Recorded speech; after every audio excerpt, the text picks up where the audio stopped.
See, and I don't like the direction they took Reed. You know, Reed has always been, yes, okay, he's geeky, he's very, you know, science-fi, blah, blah, blah. But they made him into a wimp. And not just any wimp, like, everything happens, which, you know, they get their superpowers, yay. And he went off and he freaked out. He freaks out, he runs away, and he hides. You know, he leaves his friends behind. Now, I understand you get superpowers, yeah, it's freaky as hell.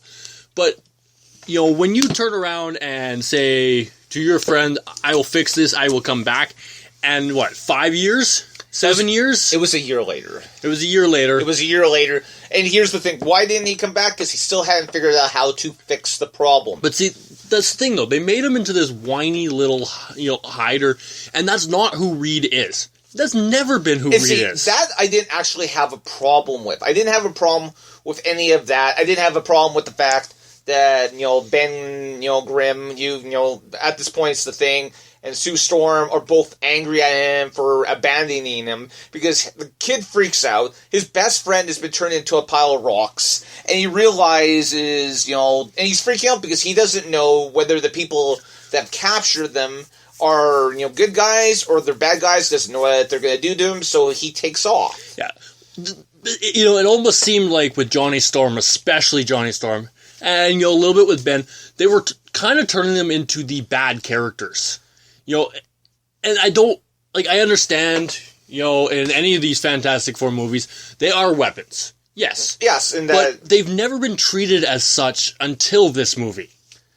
And see, I wouldn't really know about that because I have never regularly followed any comic books. I wouldn't be surprised if at some point they did. I completely understand why they would go off and do this, especially with the story with Johnny Storm, where he finally has something that he's really good at, where he's always felt like he is, while he's been really smart, he's never been as smart as his sister, and it's always felt like he's in competition with Sue, and finally he's able to do something that he feels like he will be able to succeed at and be really great at. Yeah, but it definitely was interesting to see the age level of these characters, too. Yeah, well, we're talking about a bunch of, you know, kids out of high school, so we're talking late teens, early 20s at best. And I'm not against the idea, but it just kind of really goes against what we've kind of grown up with.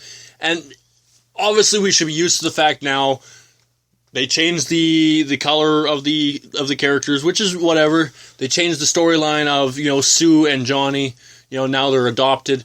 So I guess we should, you know, be pretty much expecting that, you know, a storyline change was in order to. Well, you know what? Here's the thing, and I don't want to give away for anyone who actually wants to go off and see this movie.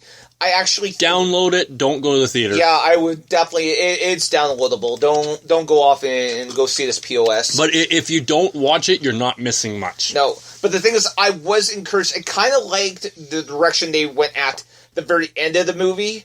It's just because it felt like they might have been able to, you know, if, you know, this movie makes enough money to actually make a profit, there's a chance that they could go off and fix this with a good sequel if they can get Marvel on board to help to fix it. See, I don't think Marvel's going to turn around and work with Fox. And I wouldn't. Absolutely not. This is just, all I'm saying is, at the very end of it, it felt like, okay, this, if we just take the last 5 minutes of this can be fixed. But there's the last scene, not so much the last 5 minutes. Last scene. The last scene. It's like, okay, this is encouraging. This could actually go somewhere if it gets put in the right hands. Yeah, no, I agree. But it's not going to. See, the difference between Marvel working with Sony and Marvel working with Fox is Fox has nothing else of Marvel's. So yeah, they do. They own the right. Fox owns the rights to everything X-Men.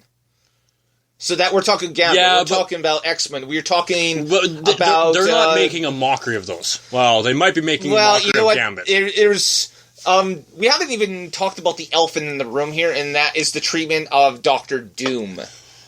And you mean the lack of treatment of Doctor Doom? Well, yeah, exactly. Doctor Doom is a supervillain, has always been a supervillain, and they made him a spoiled, egotistical, hacker. And Oh, here's the thing. They actually changed it because originally he was going to be a hacker who went off and messed with everything.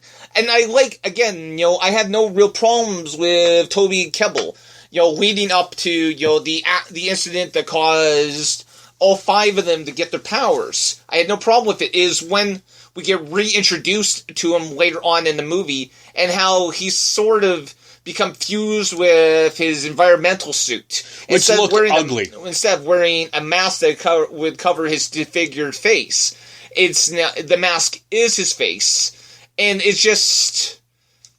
And I don't even know what to say about it. Dr. Doom has always been that supervillain.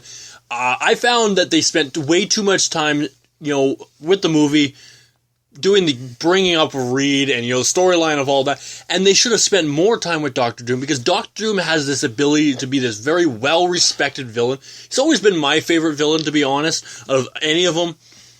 And, they had that chance to make him respectable. They butchered him worse than they ever have. Absolutely. He was terrible.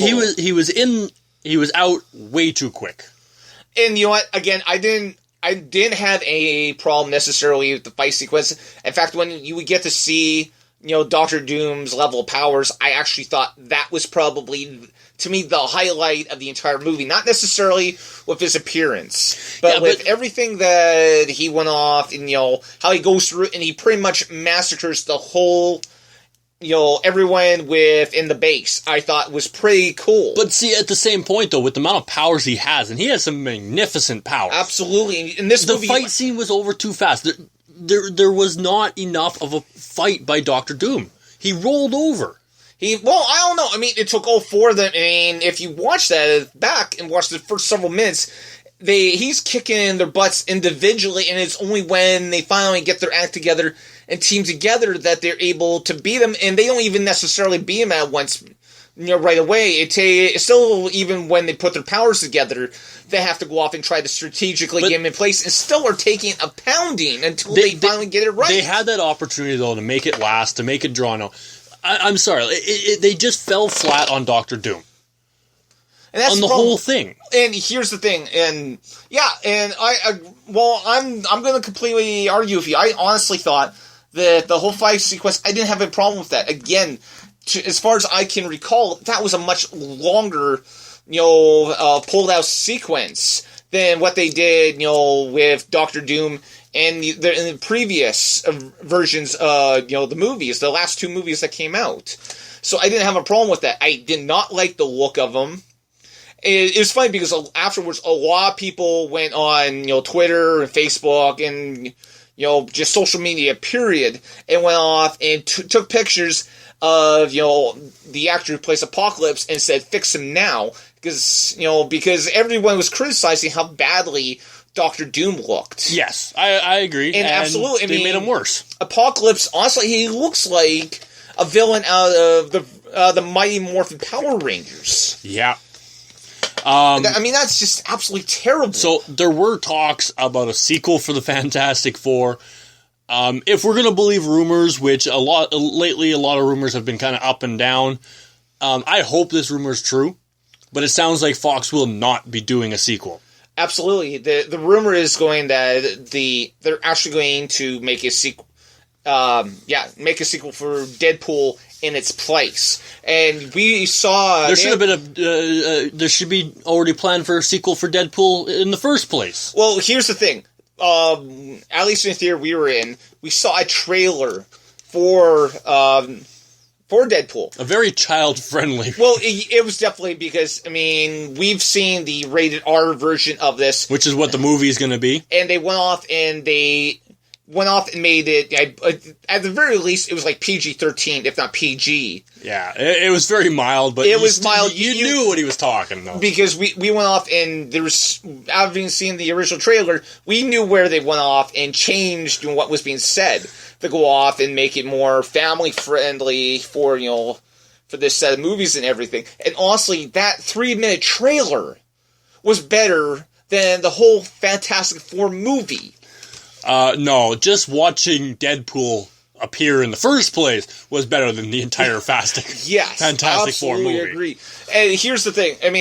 I want to go back to the fact that, I would love to know exactly where Josh Trank actually wanted to go with the movie to see if it was really good. I think, honestly, it's just a rich, spoiled brat who threw a tantrum because the movie that he envisioned turned out to be garbage.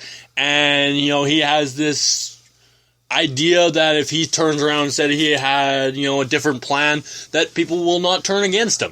Well, I believe this is exactly what he wanted. I do not believe that much was changed as much as he's trying to say. Yes, Fox has their right in any given to protect their investment.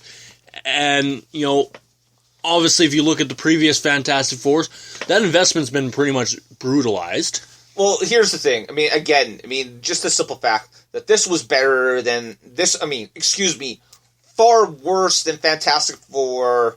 Silver Surfer. Silver Surfer. Silver Surfer was done horribly, which actually I hated. That actor is actually still under contract for, I believe, 2 or 3 more movies. That's insane. But the reason why I bring up, the script and everything is that I was recently on, I believe it was comicbook.com, which is where we usually go.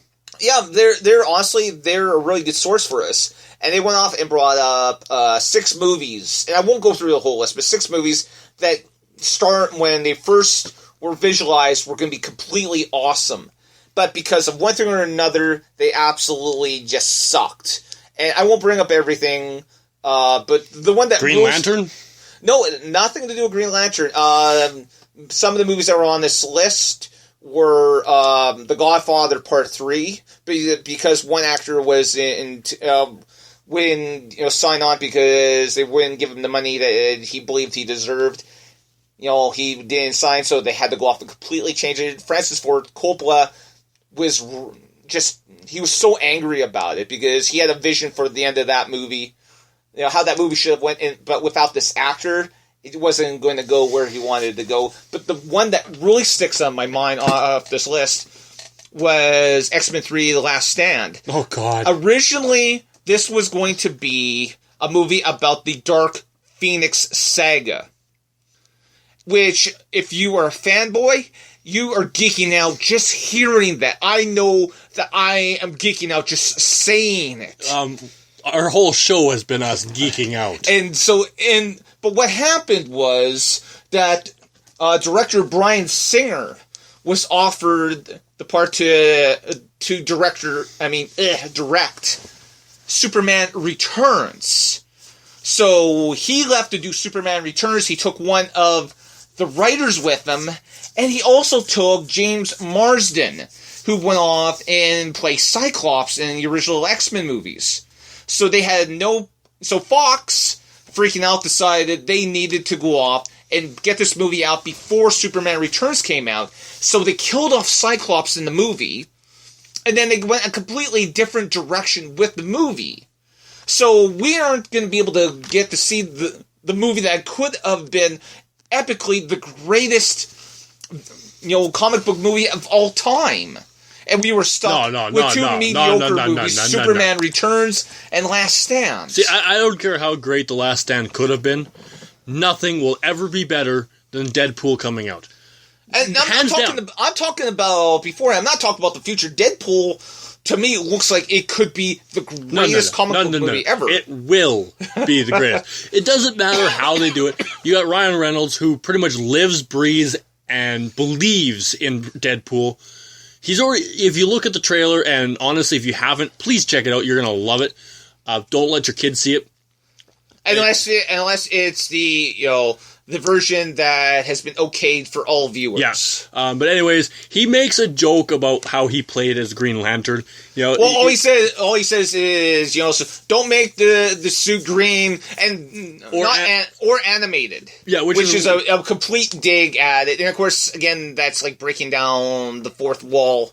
The kind, which is a big thing. For him to actually come out and say that during a trailer is huge. That's something that, no actor has ever been able to mock their previous character or movie in an actual movie trailer. But they're able to do this, again, because that is what, Wade is. That's what Deadpool is. And what I loved about this is when I first heard that he was going to play Deadpool, I thought it's perfect because